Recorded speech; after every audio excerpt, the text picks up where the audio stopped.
Good evening, everybody. Welcome to another episode of Within the Cauldron. Tonight's episode is a lesson told, number 11, first lesson told of the year of 2026. And tonight is going to be on Black Mountain Druidry. And please welcome Shinka, who is a new friend of mine, and he's going to be talking all about it. Please ask questions in the comments, and we will put your questions up on stage. Welcome. How are you? Thanks for having me. Oh, anytime. I'm pretty excited about this. I'm just going to let you take it away. Okay, sure. Well, let me tell you a little bit about. I know that the majority of people that are um, how they describe themselves as pagan are usually Wiccans or witches of some sort. Druidry is starting to grow again. So Black Mountain Druidry got its start way back in 1997 in Black Mountain, North Carolina. Now we're in Tacoma, Washington, but back then we took the name Black Mountain because that was the name of the town. Now we live in the shadow of Mount Tahoma or Mount Rainier, um, and it's a big giant black mountain volcano, actually. So the name still kind of fits. But also the name Black Mountain kind of symbolizes one of the things that we do, and we do Shadow Druidry. That's one of the things that we teach in Black Mountain Druidry, and I'll tell you more about that in a minute. But basically, Druidry is the old keepers of wisdom of the Celtic societies like Wales, Great Britain, Ireland, Scotland, and even on the mainland in some areas. And it's undergoing a revival right now. The revival started almost 300 years ago back in Wales, and there's been several groups now that have started since then. And part of that history of Druidry is that it was an oral tradition. Druids knew how to read and write and all that stuff, but they believed that the wisdom that they taught should be transmitted orally. And so they didn't write down anything. So a lot of what the Druids may have practiced has been lost to us, but we're starting to reconstruct it based on archaeology, based on gleaning through the lore and everything, and learning what the lore has to say. And kind of, as you probably know, a lot of Irish and Celtic lore was written by monks and Christian monks, and they put a veneer of Christianity over it. But if you read it very carefully, you can kind of peel that veneer back and see what might have been underneath it, what our pagan ancestors might have practiced. So that's how we kind of reconstruct Druidry. Black Mountain Druid Order, Black Mountain Druidry doesn't claim to be 100% what our ancestors practiced. We can't know for 100% certainty what they practiced. And there's some things that we probably wouldn't want to, like there's some evidence that they practiced human sacrifice. Don't want to revive that anytime in the near future. And again, that's another one of those hot button topics. We don't know for sure that they practiced human sacrifice because the main record of it was Julius Caesar, who was in the process of trying to conquer them at the time. So they might not have actually done that. It might have just been propaganda. But the point being that the original Druidry was an agrarian warrior culture, and we live in a post-industrial society. So we couldn't recreate Druidry even if we wanted to exactly the way it was practiced back then because it's a different mindset and a different worldview. So what we're trying to do is make Druidry for modern times, for contemporary times. And one of the things that we do that with is the first, well, Druidry is a series of triads. The number three triads are all over Druidry and all over most paganism. If you think about Mother, Maiden, Crone, Warrior, Sage, Golden Child, all of spirituality tends to manifest in threes when it comes to Celtic society. So we kind of extend that to the teachings of our order as well. And So with the triads, yeah, um, okay, so is that like the Earth, Sun, and Moon paths, right? yes, Or that's okay, correct. Yeah. okay. And one of the symbols that we use is the awan, which is just three slanted lines, two this way and then one straight down in the middle. That's not an ancient symbol. It was created about 300 years ago, but it also represents the idea of threes. And yes, the first triad of Black Mountain Druidry is the Earth Path, Sun Path, and Moon Path. But before we get there, I do want to tell you that what makes us different from other Druid orders is three elements. And these aren't really in a teaching triad. They're just the three things that we're composed of. The first is something called pagan mysticism. And what pagan mysticism is if you're the way you look at mysticism is if I claim to know God or gods and those gods are unknowable, then by definition, I've just said I have no idea what I'm talking about. So pagan mysticism is it kind of sets aside the idea of are gods real entities or are they just archetypal forces or are they just convenient placeholders for something else that we don't understand. We don't believe that that's a necessary debate to have because the utility of the concept is available. Then it doesn't really matter if you believe that they're real or not. So that's the first pillar. The second is shamanic druidry, and that's shamanism.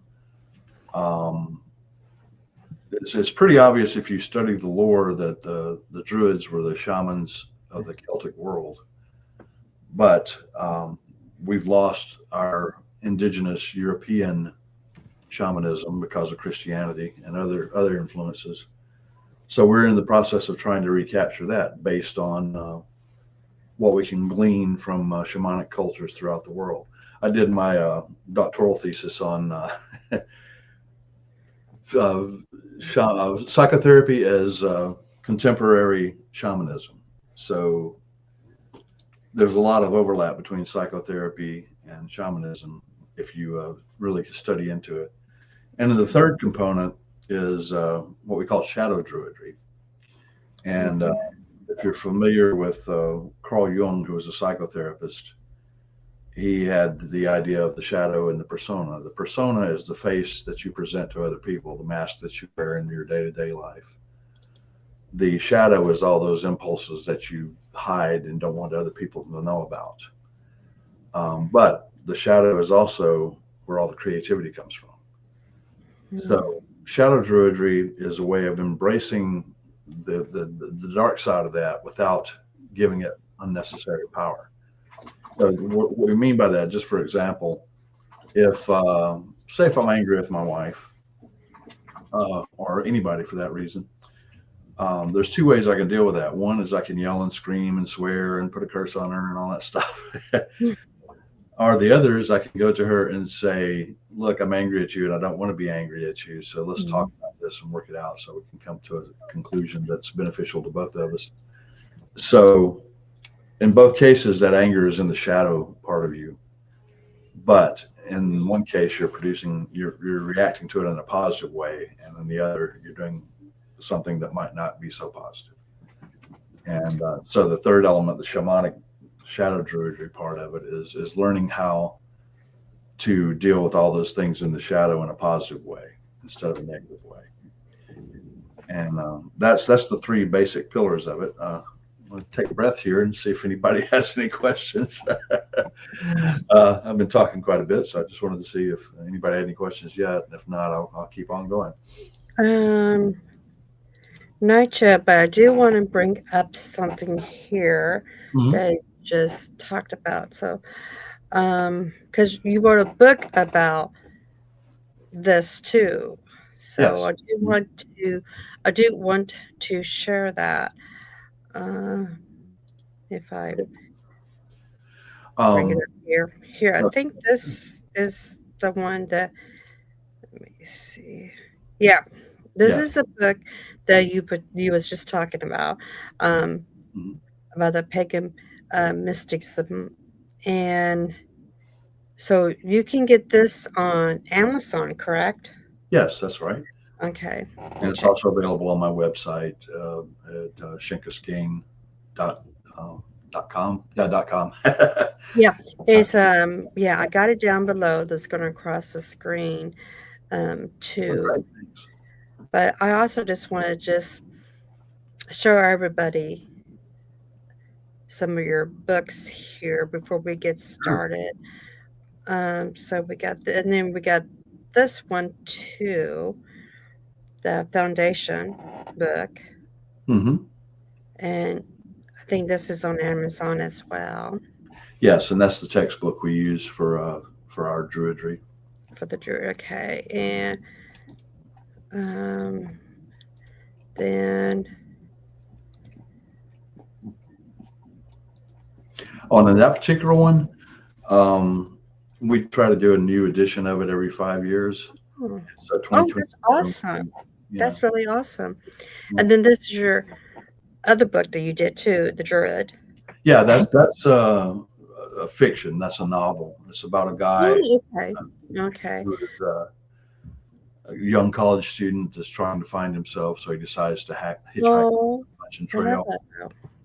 and he meets a mystical stranger on the trail who's just living out there in Oh, a hut, wow. and who Cool. And starts. then this one is coming soon, isn't it? Oh no, you already did this one, Yeah, didn't that one's been out for a couple of years too. That's animal wisdom specifically for Druidry, you? Okay. especially Yeah. Black Mountain Order. And that's interesting. I would definitely have to get that book. Um, no, there's another one that I want to show everybody before we continue. Okay. Uh, if I can, maybe it's not in there now. Well, I'll tell you about the animal wisdom book while you're doing the other thing. That one is particular animal wisdom exercises that we do in the Black Mountain Order that are Mhm. not, they're exclusive to our order. They're not ancient traditions or anything. They're just things that we've found that work well for us. And it also includes a references section that has quite a lot of the more common spirit animals and what they mean. Oh, cool. Yeah, it's okay. I'm just gonna share my screen because it just is not letting me do this. Okay. Okay, so bear with me, everybody, while I share the screen with you. Not that. Okay, so this book right here. Now, can everybody see it? What I point? No, I guess not here. No, I guess that's not. Okay, hang on. Maybe this will work. Oh, the Spirit Warriors have them all. Yeah. That one hasn't been released yet. It's going to be out later this year. Uh, Okay. but I follow the Druid path, but I have a Norse hearth culture, what we call the hearth culture. So I use the Okay. Norse pantheon. And the Havamal, for those who are not familiar, is what that literally means is the sayings of Odin. And it's a book of poetry about things that Odin said, wisdom from Odin. Cool. And we take that and apply it to the idea of a spirit warrior and what does this verse mean if you're working towards being a spirit warrior. Oh, that's awesome. I That's just want to show your author side of you on those books and everything, promote those pretty books. You can get those books off his website that is down below.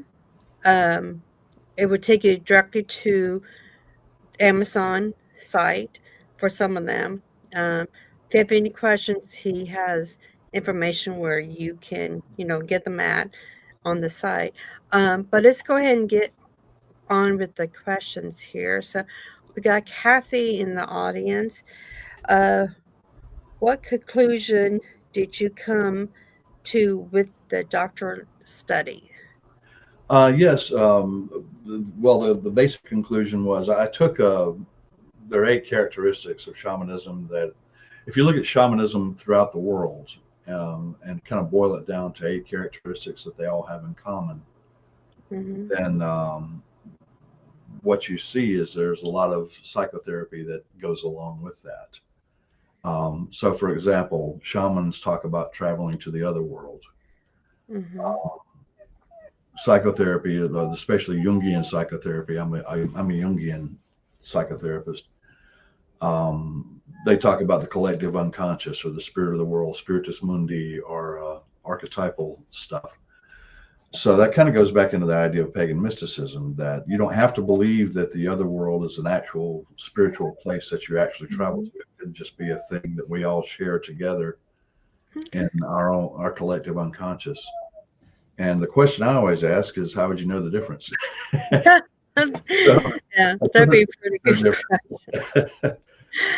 So, I'm sorry. Yeah, I was just going to say the conclusion I came to is that there's a lot of overlap and a lot of similarity between contemporary psychotherapy and shamanism. So hopefully that answers the question. And also from Kathy, would you please repeat which one is your textbook for your Druids? Foundational Druidry and Black Mountain Druid Order. I can bring them up. Now, when the 2027 version is released, it'll be a little simpler. Black Mountain Druidry will be what it's called then. Okay, Make it a little easier, so you don't have to remember that big long title. No, that's not the one I want. Yeah. Here. You should be able just to go to Amazon and type in Black Mountain Druidry in the book section, and it would just come up. Yeah. Yeah, maybe. That's This is one, right? The one you was talking about. Yeah. Okay. Okay, great. And from Viv, it looks like, let me see. Did you use only psychotherapy in order to fill the holes of the Druid tradition, or what other ideas did you use? That's a good question. A lot of stuff. My assistant wants to help me here. Sorry. Let me get him up on the desk. That kind of goes back to those 3 things we were talking about: pagan mysticism, which is that archetypal idea of gods and goddesses, or spirits of place, where you take the archetypal energy and apply it into the mysticism. And then the shamanic druidry is shamanism from all over the world. And when you start seeing that there's a lot of similarities, then that's one of the ways we fill the holes.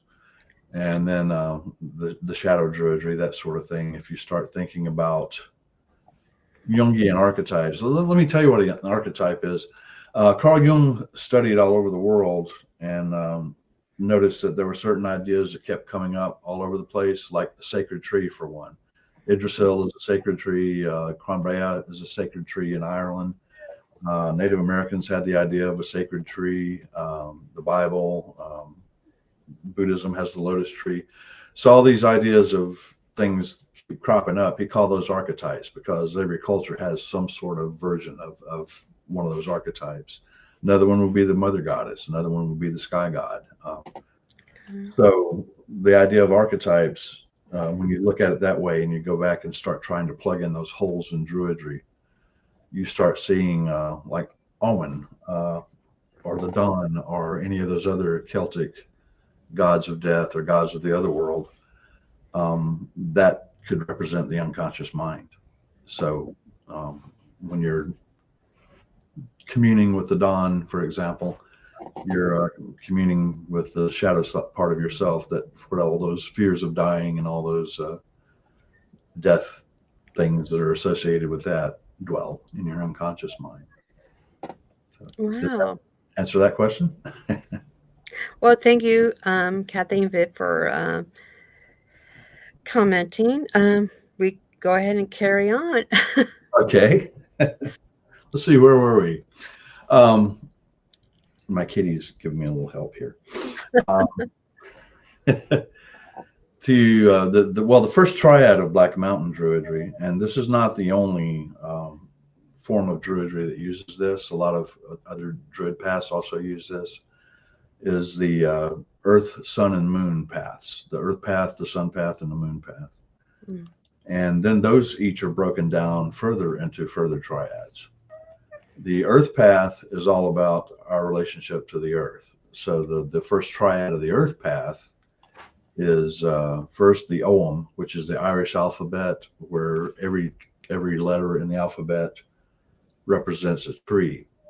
And then each one of those trees has an energy, it has a magical use, it has a healing use, it has a use like, can you eat it? Can you build a fire with it? Can you make a staff out of it?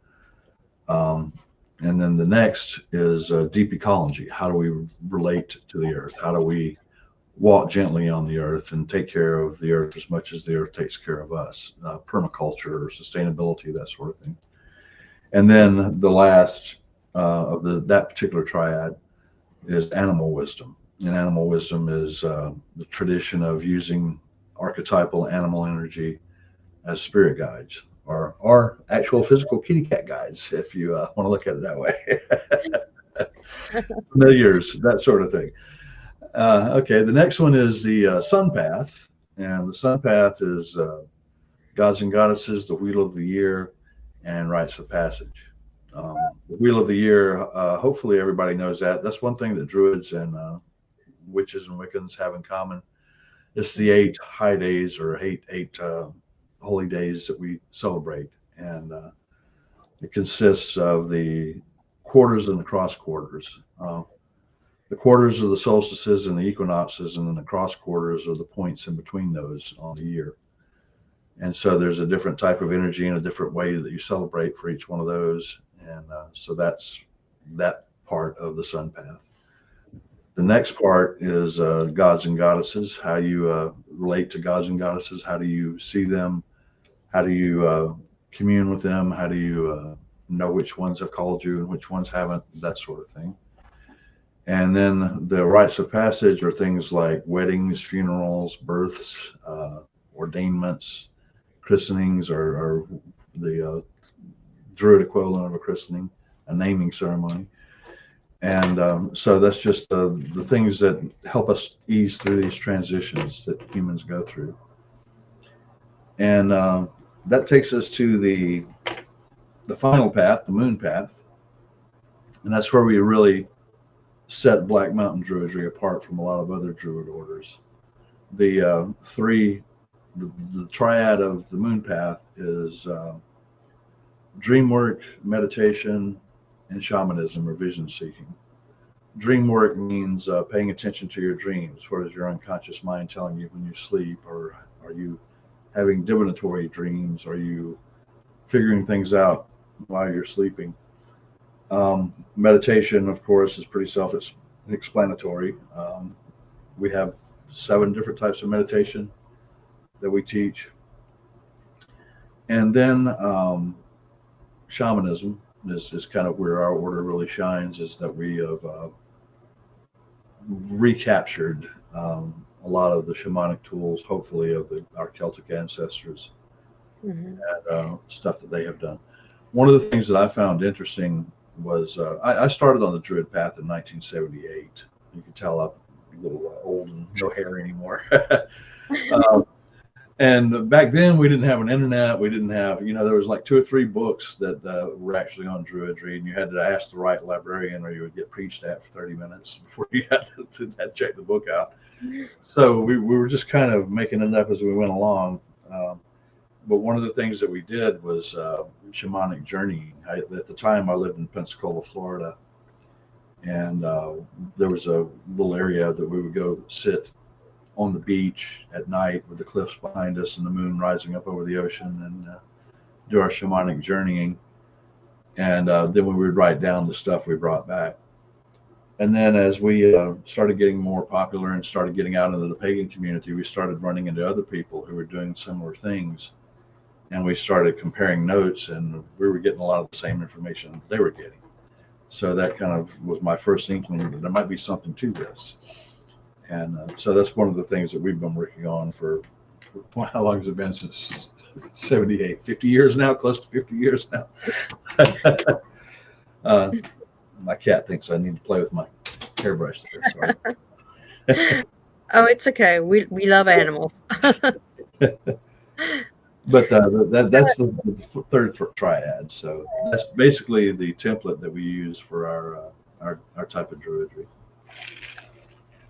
So with the 7 meditations that goes with this, now is this something that is already in the book that someone can take that It's in the book? foundational druidry book. Yes, yes. Yeah. Okay. Okay. And eventually it'll be online. We just about 3-4 years ago, we had a Black Mountain Druid Order website, and then of course hackers got to it, and there was like over 1,000 pages of stuff on there, and it just kind of disheartening to have to try to go and reclaim all that. So back up your websites, everybody. But we're in the process of rebuilding it. It's blackmountaindruidry.org, and once we get that going, we'll have those types of meditation on the website, and it'll also be on the YouTube channel as well. So with guided, meditations where there's voiceovers and that sort of thing. Cool. Now, do you do online classes that somebody can take if they can't really? Because some people don't like to read that much or don't have time. But classes, a lot of people like the online classes. Do you offer those? We will be when we get the website back up and running again. We did that before we got hacked. Was it 2000? I think it was 2023, 2024, where we got hacked and they took the website down. And we've got a security consultant now, so that won't happen again. But yeah, we had online. You can go in there and take a class, and you could read online, but there was also videos, there were audio recordings, there were things that you could try, like experiential things, like here, go do this meditation in the woods, that sort of thing. So yeah, we will be having that again when we get the website back up and running. Good. Well, we got Brooklyn Beauty TV. She says she liked and subscribed to the chat, so thank you very much. Also, you also have a YouTube with your music on there as well. Yeah. Okay. And if you would like to put that in the private chat, I can spread it out to the audience. Okay. It's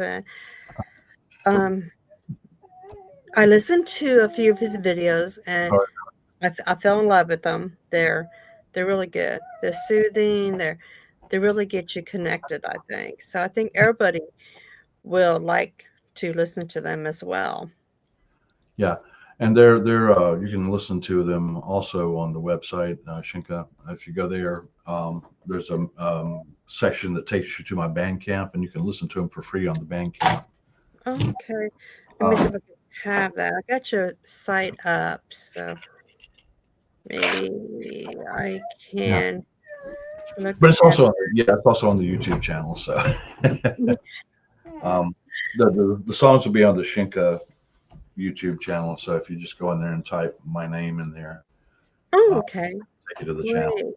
We also have a Black Mountain Druidry YouTube channel, but the music wouldn't be on there except like this background for videos and things like that. So Okay. but I'm glad you enjoyed it. Cool then.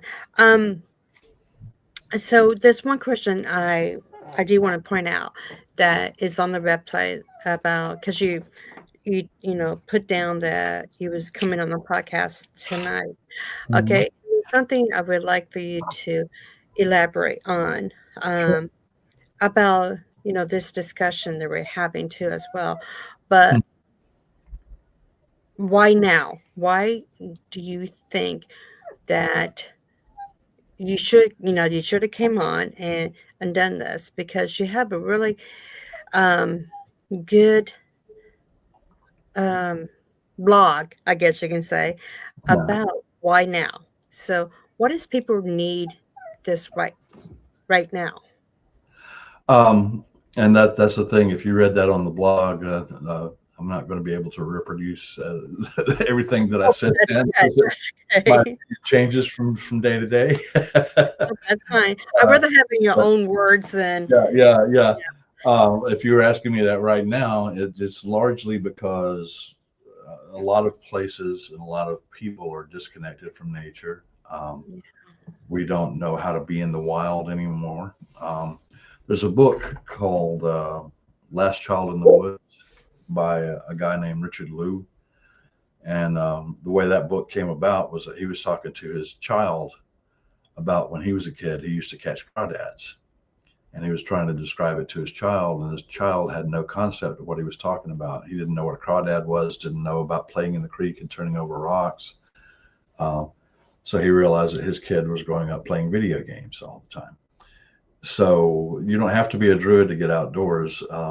My day job, I run something called the Mindful Ecotherapy Center. I'm an ecotherapist. So I'm a therapist in the daytime, and so we use nature for therapy. We go out and do like forest bathing and eco art therapy and things like that. And I see it on a daily basis about how we're just disconnected from nature, and we really need that now.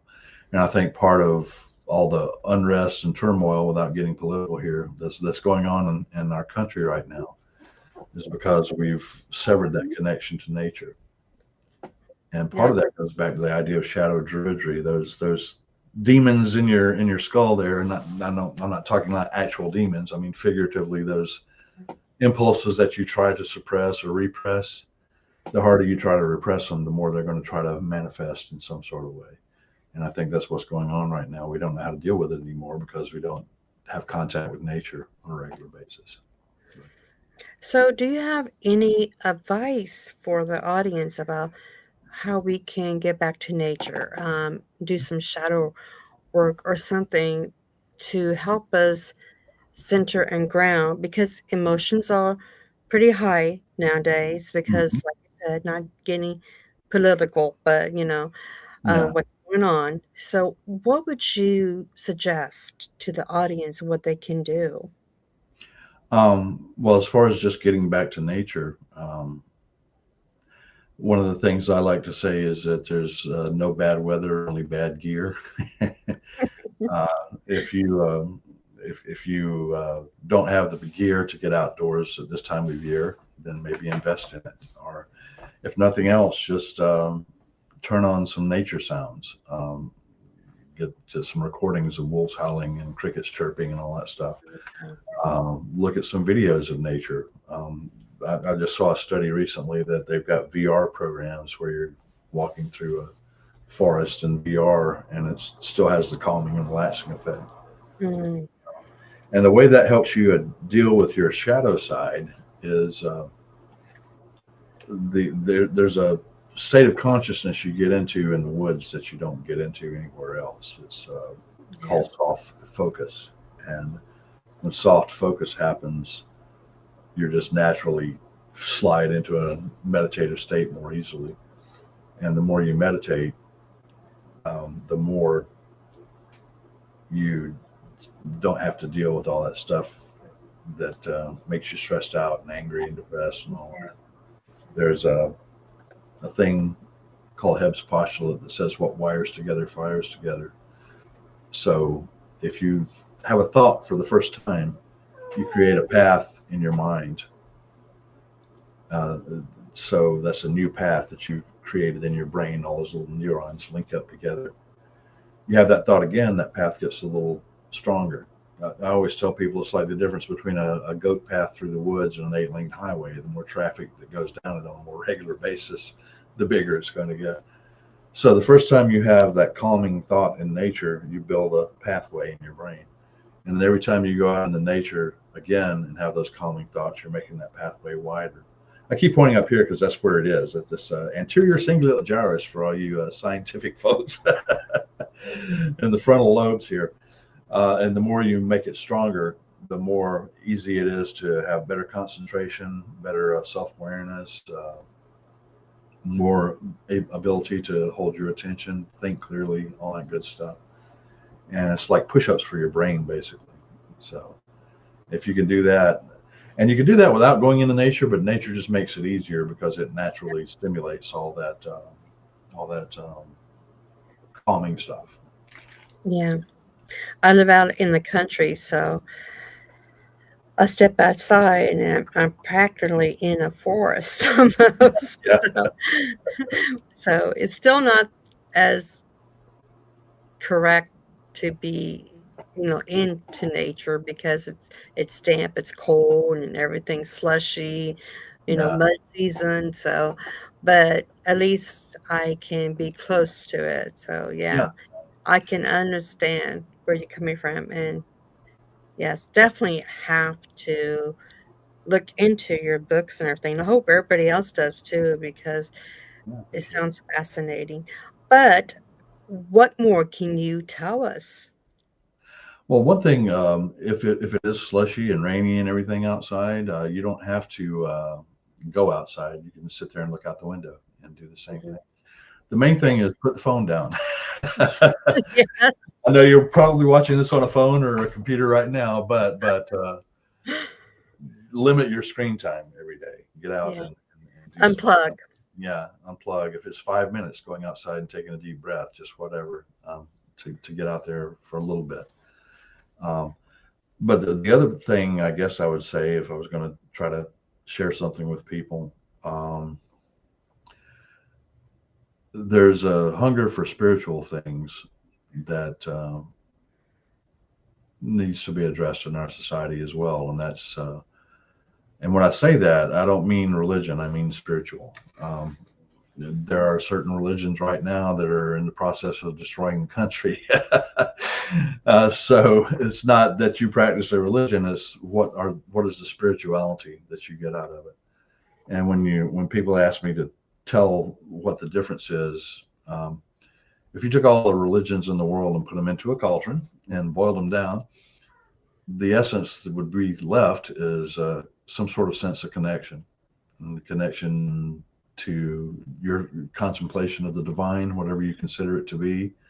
If it's Mhm. just archetypal energy, that's okay too. Then connection to other people, uh, connection to nature, and then finally connection to what we call the true self, the person that you were born to be, the person that you're working towards being. One of the ways I've heard it put is, "This is how I see myself right now, and this is how I want to be." And the closer together those are, the less problems you have because your person you want to be and the person you are the same. The further apart those get, the more you start having problems because this person is going, why can't I be like this person over here? And you're working towards that. So the closer you can bring those together, the more you become the person you're meant to be. And whatever role spirituality plays in that is where you need to be. And when I say spirituality, just again, don't get hung up on the word spirituality. I know that a lot of people who have been burned by spirituality in the past don't like that word. But if you just want to call it connection, that's okay too. Connection to nature, to others, to something bigger than yourself. Then it doesn't have to be Druidry that gets you there. It could be Wicca, or it could be Buddhism or Christianity or whatever. But focus on the spiritual aspects and not the religious aspects. I love that. I love that. My husband says that all the time as Really? well. When we teach our covens, he's always saying that. And a lot of people does have where they don't really quite understand where Hmm. that's coming from, but you said it in just so perfect Oh, there. And appreciate I it. just love that. I hope everybody in the audience will take that and take those words to the true self. And yeah, that's beautiful. Thank you. So, One way I've heard it put is the difference between spirituality and dogma. If I'm using my spirituality or my religion to improve myself, that's fine.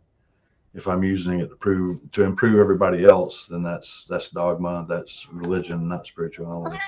So the spiritual path is about improving yourself, not trying to improve other people. And unfortunately, that's kind of crept into the pagan community as well, where you're not worshiping Gaia right, or you're not, this druidry is better than that druidry, or et cetera, et cetera. Mhm. And we forget that the whole point is to improve ourselves and not to beat each other over the head with what we think, that sort of thing. And I've been guilty of it myself from time to time, and I my wife keeps me honest. She'll tell me what Good I'm for doing. her. Yeah, Yeah, that's what always says is be yourself in the spirituality. Don't try to be like everybody else who worships. Worship what feels right for you because it is your spirituality. You know, people can take away your home, your cars, lose your job, but your spirituality is always with you because it's what you make of it. yeah, Like, yeah. you know, I tell everybody that all the time. Um, And anybody that's read the foundational Druidry book probably gets tired of the phrase that we use. It's in there multiple times. Take what's useful and leave the rest. You don't think mhm. that this is all, everything is going to be right for you. Just take what you can use and don't worry about the rest of it. And Yeah. that's where we try to go with all that. Yes. So anything else you can tell us about the Druid path? Sure. It's for people that are just starting out in Druidry. If you've never heard of it before, it can be confusing. If you look at the history of Druidry, contemporary or in the past, it looks like a big plate of spaghetti. There's threads going all over the place trying to trace everything. But let me give you just a basic history of the whole thing. Of course, Druidry, well, let's start with the word. The Druid, there's several possible meanings to it. Most scholars interpret one way or the other to be oak wisdom or great wisdom because the oak was the great tree, that sort of thing. So I like the term wisdom keeper because that kind of lets you know that we're not claiming we're wise, we're just keeping the wisdom for everybody, if that makes sense. And so the word druid just means wisdom keeper, basically. And most druid orders have three levels. There's bard, ovate, Orvate, and druid. A bard is a singer of songs, as you can see on my guitars hanging on the wall back there. Bards were much more than just musicians in Celtic lore and in Norse lore. Songs were magic. You had the Galder and things like that in the Norse tradition, where you sing incantations to affect change in the world. So it's not just singing a song. There's a movie that just came out called Sinners. If you haven't seen that yet, it talks about the power of magic in music and Mhm. how culture is all over time. We And it, just saw that over the weekend because it was nominated, and I always yeah, have to watch all the nominated movies. So it yeah, yeah, was really good. It was good. yeah. And that's the idea that a bardic. Not only did they sing, they were also magicians that sang incantations, and they were also the newscasts of the time. We didn't have internet or television broadcasts or radio even. They would travel from town to town and sing about the news. They would sing about such and such a great king did such and such a great deed, or the battle of this or the battle of that. And so they were musicians as well. The Vates or the healers, the people who use healing plants to make change, and of course also you, these levels kind of build on each other. The Vates use bardic songs, chants, and incantations. There's 5 different types of healing incantation that we talk about in the book to heal people with. Mhm. And the Ogham, or the Ogum, as some people pronounce it, what that is like some people call it the tree alphabet, and each letter represents a plant, and each one of those plants has a healing purpose. Um, so that's not all the healing medicine you could learn from plants, but it's the place that we start. That's where we usually begin. Um, and so that's the Vates. And then the Druids are the ones that were like the lawyers, the judges, the priests, the ones that supervise the rituals, that sort of thing, the clergy, so to speak. Yeah. And again, that gets into administering the law was a sacred duty as well as just being a lawyer. It was the law, breaking the law was sacrilege. So there was enforcing the law had a sacred element to it as well. And that's the Bards, Ovates, and Druids. But go ahead. Oh, just that we got a couple of questions here before we end. I want to get these in. So do you have any contact with other Druid orders? Yes, I have in the past studied with nDraíocht Féin, the Order of Bards, Ovates, and Druids. I'm currently and have been a member of the Reformed Druids of North America and the Reformed Druids of Gaia. I think I'm a second degree Druid with the Reformed Druids of Gaia. So we have contact with a lot of folks. I was friends with Isaac Bonowitz of ADF before he passed away. And Phaedra Bonowitz, his wife, I used to keep in touch with her, but we kind of lost touch over the pandemic and everything. So yeah, there are a lot of Druid orders that we keep contact with. Oh, that's excellent. Okay. From Kathy, what are your top 3 books on spirituality? Ooh, that's a big one.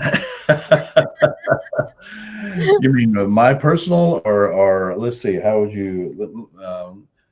There's a different. It's a different question. What books would you recommend to learn about spirituality? Kathy But Catholic, is that for personal books of his coming from him or just the top 3 books? Personal, she said. personal, Yeah. okay. Personal non-Druid books: Drawing Down the Moon, Margot Adler, Spiral Dance, Starhawk, Mhm. and probably I can't remember if it's called Druid or Druidry, but it's the Druidry handbook of the Ancient Order of Druids, AOD. This is something like the Handbook of Druidry or the Druids Handbook. I can't see it from here. It's over there on my bookshelf.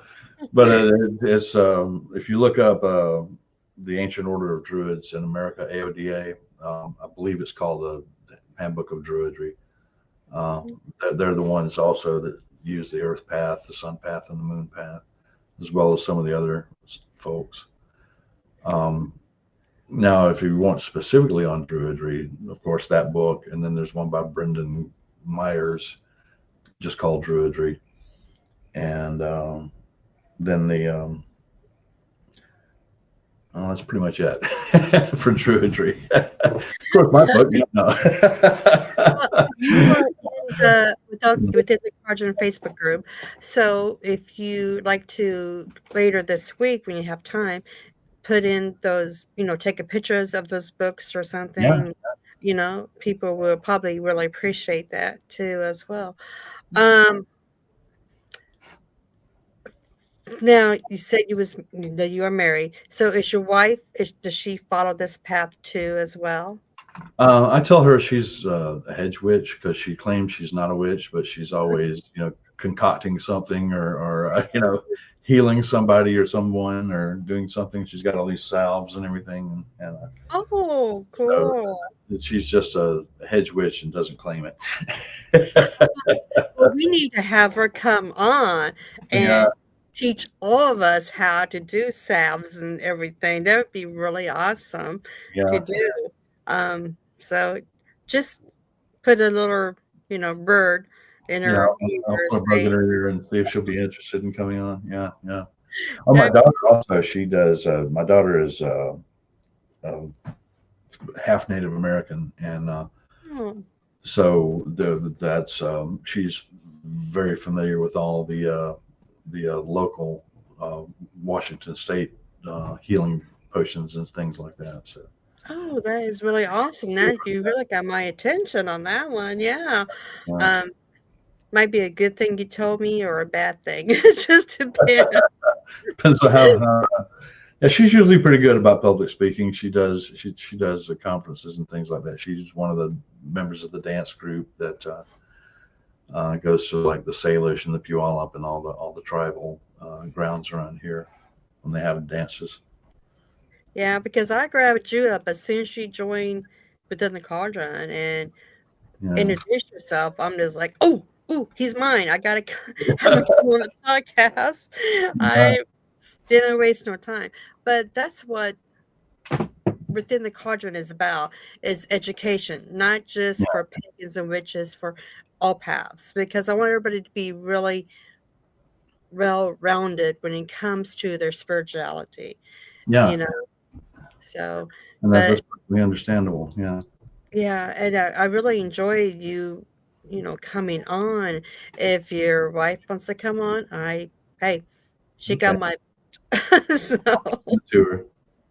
Oh, that's one thing I would say about the Black Mountain Order as well, or Black Mountain Druidry, is that you don't have to be a druid to hang with us. I mean, from the very beginning, back in 1970s when we were starting out. Well, it wasn't called Black Mountain back then; it was Emerald Coast Grove back then. But we had a couple of Cherokee folks. We had the practitioner of Strega. We had someone who was, Pensacola was a couple hours from New Orleans, so we had some voodoo folks, and we all focused on what we had in common, not sit there and have doctrinal arguments about, well, we do it this way, our way is right, yours is not, that sort of stuff. yeah, We didn't, yeah, we focused on what we have in common, which is what we need in the world right now. yeah, it is. Now, do you do any public speaking at any kind of spiritual events? Yes. What was the thing I'm coming to? I've forgotten the name of it. She's probably going to be mad at me now. I'll be in Portland in April. I haven't put it on the website yet. But there's a gathering in April in Portland that I'll be speaking at, and I need to get that on the website. Also, we were just this Saturday. There's a new Ren Fair starting up in Lewis County in Washington. It's called the Cascadia Ren Fair that I will be at, and that's going to be in September. But yeah, I do public speaking events quite a bit. Also, we go to a Unitarian congregation here, and I've done a few. I don't want to call them services, I guess, whatever circles. They always call them services, yeah. And you can see those on YouTube at the Tacoma Unitarian Universalist Congregation, TUUC, on their YouTube site. There's several of the things that I've done in the past. Well, that is really cool. You can always, please feel free to put anything in within the Cauldron Facebook group. Any events coming up, book releases, whichever. That's what it's about, education, get the word out there. So yeah, so I appreciate if you would like to do that. Kind of make my job a little bit easier too, instead of transferring information back and forth all the time. And everybody in the audience, don't forget about his website. It's down below, going across the screen. I'll also put it in the comments too, as well. So any last words that you have? Yeah, you were just asking me about events. That reminds me, I have to update the website with the latest stuff, the Portland and everything. If you're interested in seeing where I'm going to be, that sort of thing, there's an events calendar on the website. And I also do music. The latest album I had come out was Druid Chants, which is on Druid Chants. There's a couple of old things like Awake Dirge and some things that are old ancient music, and then there's some stuff I wrote myself. But I also play around here, so if you like the music and would like to come see me, those informations will be on the calendar as well. Cool. And you do have contact information like emails or where people can get a hold of you? Yeah, the email is just shenka@shenkaskane.com, and there's also a contact form on the website if you needed to get in touch with. So. Wow, that's awesome.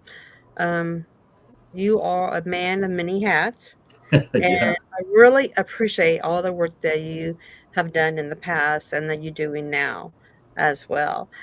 And thank you, of course, for coming on. Thanks for having Someday me. I'd like to have you back sometime, Yeah.